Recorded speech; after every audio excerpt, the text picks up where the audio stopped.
কাল বা পরশু গণভোট ও নির্বাচনের তফসিল ঘোষণা। দুপুরে রাষ্ট্রপতির সাথে কমিশনের বৈঠক। অনুমোদনহীন জনসমাবেশ ও আন্দোলন থেকে বিরত থাকার আহ্বান সরকারের।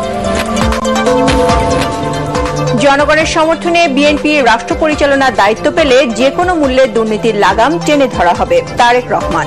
দেশের স্বাধীনতা সার্বভৌমত্ব বিএনপির কাছেই নিরাপদ।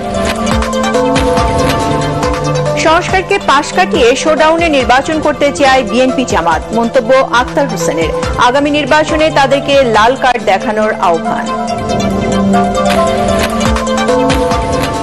আগামী জাতীয় নির্বাচনে দুর্নীতিবাজদের ভোট না দেওয়ার আহ্বান দুদক চেয়ারম্যানের। কালো টাকার মালিকদের সামাজিক সম্মান বৃদ্ধি পাওয়ায় অপরাধ বাড়ছে অর্থ উপদেষ্টা।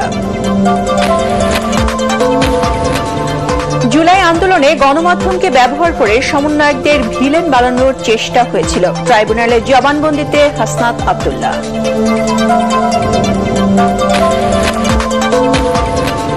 এবং নতুন বাংলাদেশ প্রতিষ্ঠায় নারীরা পথ দেখাবে। প্রধান উপদেষ্টার আশাবাদ। সমাজের প্রতিটি স্তরে নারীর ক্ষমতায়ন নিশ্চিতের তাগিদ।